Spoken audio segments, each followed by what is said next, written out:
Welcome, friends of the Greasy Shop Rag. Today we're going to take a look at a Husqvarna 572XP chainsaw. The customer complaint is that it won't start. With all my repairs, the first thing I do is look in the fuel tank. And looking in here, there's nothing to be alarmed about.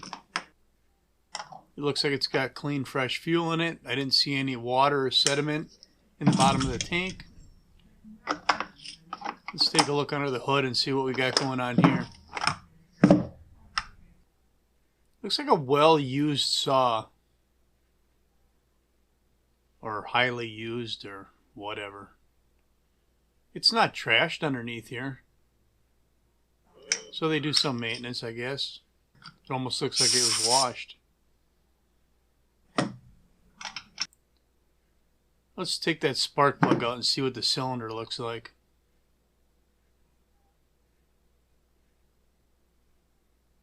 We got a spark plug that is, the gap is closed, or filled in, I should say, with fuel, or what appears to be fuel. So it's flooded. It's not going to start that way. The spark can't jump the gap. There's a lot of different reasons why it could be flooded. Maybe it doesn't have spark at all and it's just flooding. Maybe there's a problem, the air filter could be so plugged that it's flooding.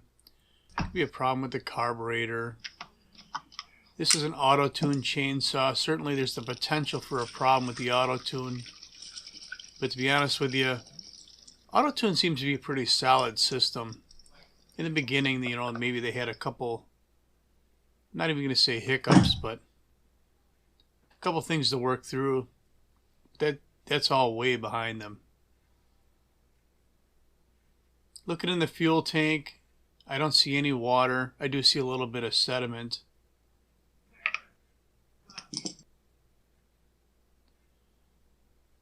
I should say looking in my funnel, not the fuel tank. We're going to fish that fuel hose out of here. So this guy, I know he has a lot of saws. And he's even got a lot of 572s.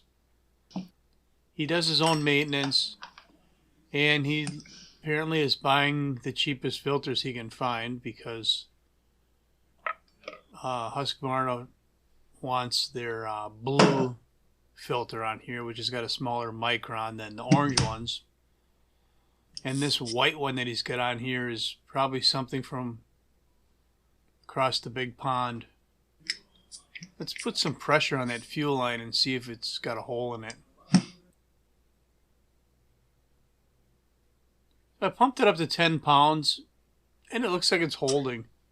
That tells me that the fuel line is good and the carburetor's tight. No problems with the carburetor. So we put our new blue fuel filter on there. We're just, moving forward with getting this thing to start. That air filter's pretty dirty. My light's getting wonky here. I don't know if you can see that or not. The air filter's pretty dirty, but there's not a bunch of dirt down the throat of the carb. And actually the inside of the filter doesn't look compromised. And despite the fact that it looks really dark and dirty, I can see that it's not, plugged or blocked by shining a light through it. It's still not great though. I'm sure they just try and get as much service as they can out of it. So let's go ahead and put a fresh filter in here, or a fresh spark plug in here. And see if we can get this thing to run. I wasn't paying attention. Did I even test it for spark?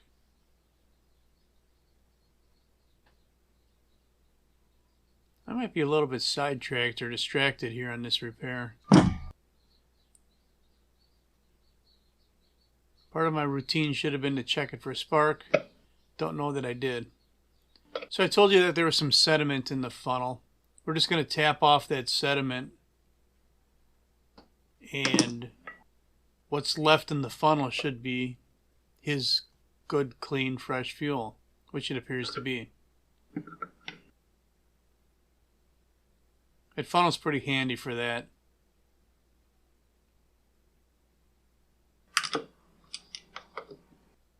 Looks good.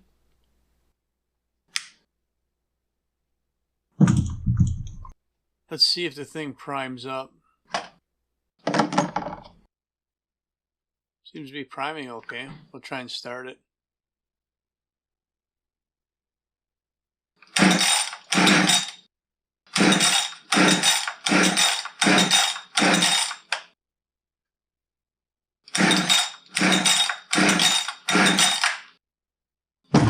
Nothing. Nada. Zip, zero, zilch. Take a look at this spark plug and see if we're flooded again.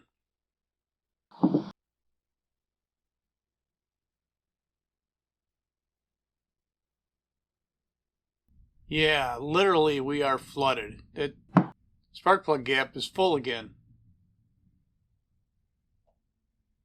Where'd that water come from? But I just realized it's not fuel. It's water. Oops. Oh my goodness. You ever seen such a thing?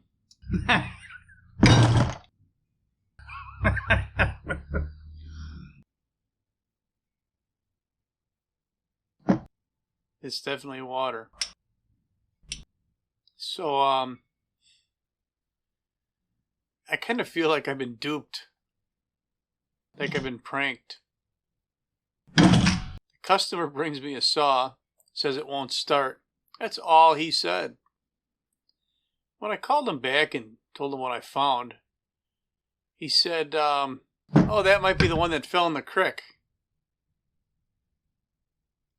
They were cutting a tree over a river or something, and they dropped the saw in the creek while it was running. I'm not going to fix this saw. If you're doing this on your own time and sourcing used parts, go ahead and fix it. But to pay shop rates for, I mean, look at that water that was sitting in there for however long before he brought me the saw, and for a week while it sat in my shop. That is, them bearings are going to be roached. They're going to have to be replaced. And what about the lower rod bearing? So if you're talking about a bearing or two bearings, a crank,